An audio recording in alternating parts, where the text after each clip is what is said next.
قدومك اللبدا أقل يدمان حلبانا ذا شرفت له.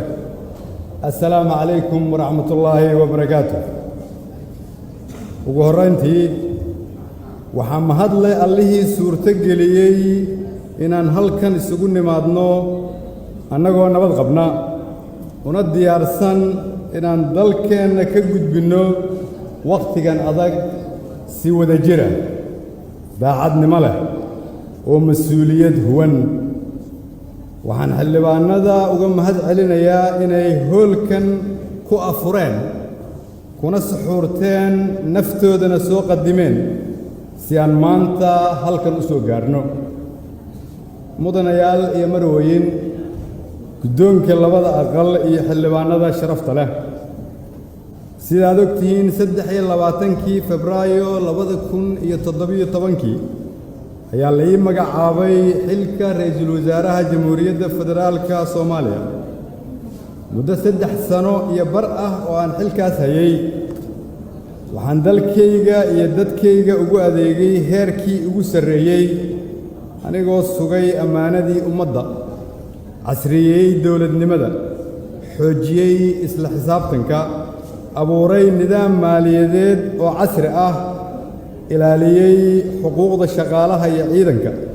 hagaajiyay xiriirka saaxiibada caalamiga ah ee Soomaaliya sidoo kalena muujiyay dhaqan shaqo oo aan hagar lahayn kuna suntan karti iyo waxqabad mudanayaal iyo marwooyin guddoonka labada aqal iyo xildhibaanada sharafta leh dalkeenu maanta waxa uu ku sugan yahay xaalad adag dhaqaalihii oo hoos u dhacay amnigii oo sii xumaaday caalamka oo dalkeena ka sii jeesan raba kalsoonidii siyaasiyiintu isku qabtay oo daciiftay hay'adihii dhisnaa oo sii burburaya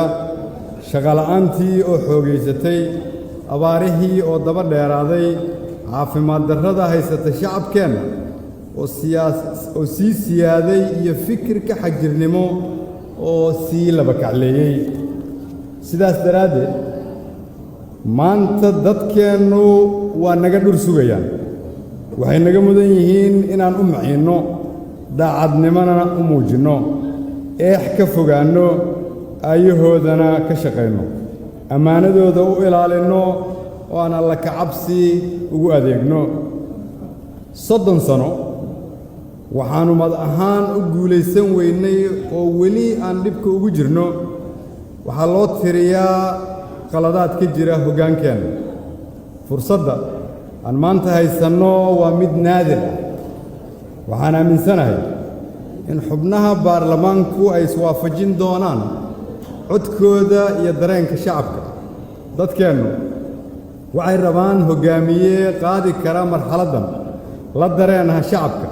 kaasoo ku hubaysan aqoon xogogaalnimo faham caalami ah ammaano oo sidoo kale sii socodsiin kara shaqooyinkii ka socday dalka si aan hal maalin dalka looga lumin la isna waafajiyo awoodaha siyaasadeed ee dalka ka jira ee mucaaradka muxaafidka iyo maamul goboleedyada markii aan arkay duruufaha lagu jiro iyo baahida loo qabo hoggaan wakhtigan la falgeli kara waan eegay xogaalnimadeyda iyo baahida dalka taalla ogaalkayga caqabadaha taagan muhiimadda ay leedahay in shaqadii socotay la sii wado ahmiyadda xiriirka togan ee aan la leeyahay saaxiibada beesha caalamka oo aan ku kabo wixii iiga kordhay 2 sano ee aan ka tirsanaa saaxiibada mucaaradka iyo anigoo u diyaarsan inaan saxo wixii iga khaldamay intii aan xafiiska joogay sida loogu baahan yahay in dhinacyada siyaasadda la isku wado waxaan go'aansaday inaan hortiinna soo istaago oo aan idin weydiisto codkiinna si aan Soomaaliya uga gudbinno wakhtigan adag innagoo wada jirna walaalayaal 4 sano ee nagu soo socota waxay u tahay dalkeenna muhiim waxay u tahay dadkeenna sidoo kale muhiim waa 4 sano aan rabno inaan dib u habaynta ciidanka dhamaystirno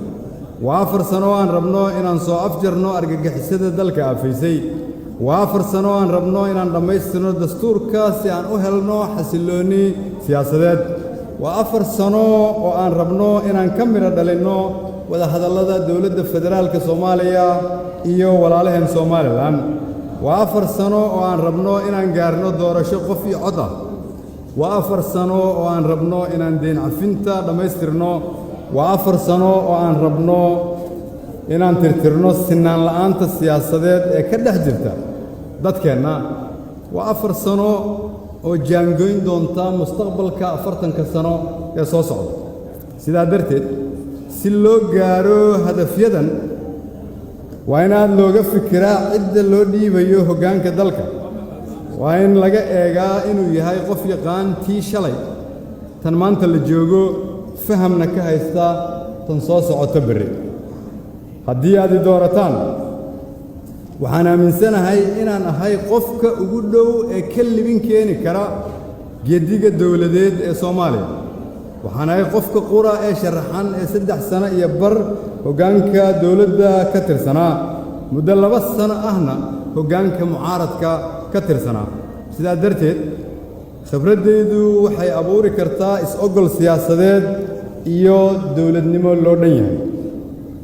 waxaan ogahay shaqada dawladdu halka ay maanta taagan tahay waxaan darsay muddadii aan bannaanka joogay caqabadaha ina hor taagan iyo xalkii looga gudbi lahaa waxaan aqoon u leeyahay qaabka loola shaqeeyo iyo luqadda lagula hadlo saaxiibada caalamka ah ee kaalmeeya Soomaaliya dib u habeyntii ciidanka iyo dib u xoreyntii dalku meeshii aan uga soo tagay ayay dib uga dhacday dhaqaalihiina hoos ayuu uga dhacay halkii aan uga soo tagay dalkiina deyn cusub ayaa lagu yeeshay sidaa darteed waxaa ii diyaarsan qorshe degdeg ah oo aan dalkayga ku gaarsiin karo isku filnaansho amni iyo mid dhaqaale xildhibaanada sharafta leh iyo guddoonka labada aqal haddii aad doorataan waxaan ballan qaadayaa inaan dhammaystiro dastuurka haddii aad doorataan waxaan ballan qaadayaa inaan dhammaystiro dib u habeynta ciidanka haddii aad doorataan waxaan dalka ka xorayn doonaa al-shabaab inta aanay dhammaan muddo xuleedkaygu haddii aad doorataan waxaan 4 sano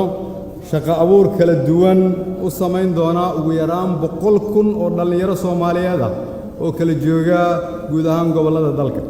haddii aad doorataan maamul goboleed walba iyo gobolka Banaadir waxaan ka dhisi doonaa isbitaallo loogu adeego shacabka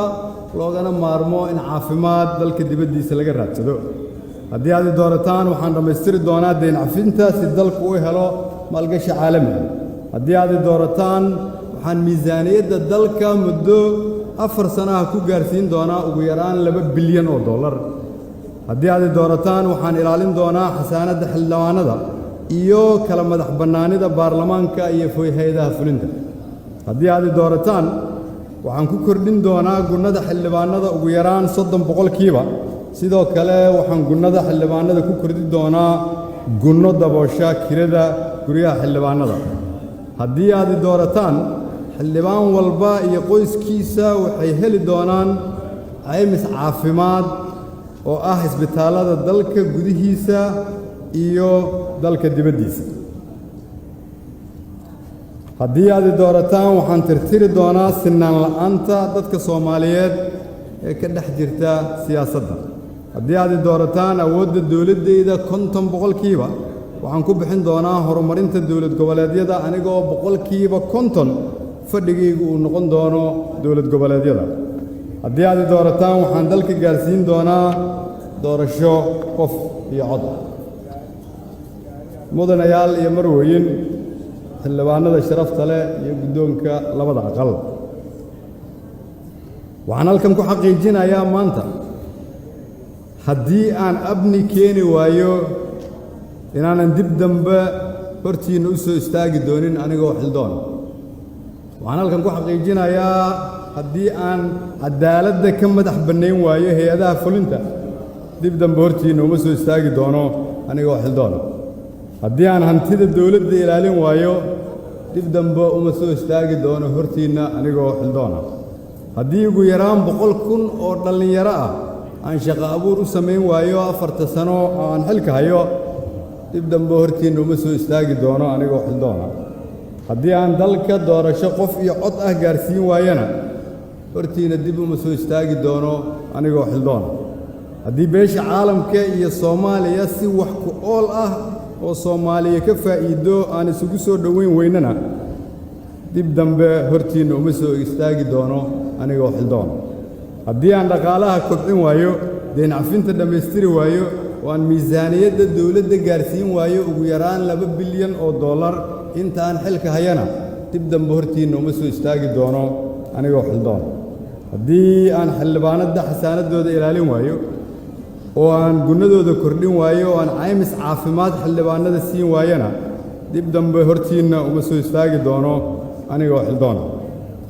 mudanayaal iyo marwooyin dhammaan xildhibaanada sharafta leh barnaamijkayga siyaasadeed wuxuu ku cad yahay nuqulka aad haysataan waxaa ku tafaftiran wax walba oo aan rabo in dalka laga hirgeliyo iyo sidii loo qaban lahaa dadka Soomaaliyeed ee naga maqana waxaan ku gaarsiinay hab walba oo maanta wax la isugu gudbin karo haddii aad fursad siisaan oo aan dhaqan gelino barnaamij siyaasadeedkan aan idiin soo bandhigay waxaan aaminsanahay inaan gaari karno Soomaaliyada aan ku taamayno kulligeed mudanayaal iyo marwooyin guddoonka labada aqal guddiga doorashada madaxweynaha iyo dhammaan shacabka Soomaaliyeed doorashadu waxay ku aadan tahay 15 May waa maalintii dhalinyarada waa maalintii halgamayaasha SYL waa maalin ay Soomaalidu heshay hoggaan curiyay xornimo sinaan bulsho iyo dawlad loo dhan yahay 79 sano kadib waxaan u taaganahay in ajandihii SYL oo la casriyeeyay aan ka hirgelinno Soomaaliya kaas oo ah Soomaali siman madax bannaan isku filan nabad ah adduunkana ula macaamili karta si qaangaarnimo leh sidaas daraaddeed waxaan si xushmad leh idin weydiisanayaa codkiinna si aan u rumayno himilada dadkeenna mirihii halgankii SYL-na loo gurto 79 sano kadib mahadsanediin ballanteennu waa inaan wada guulaysanno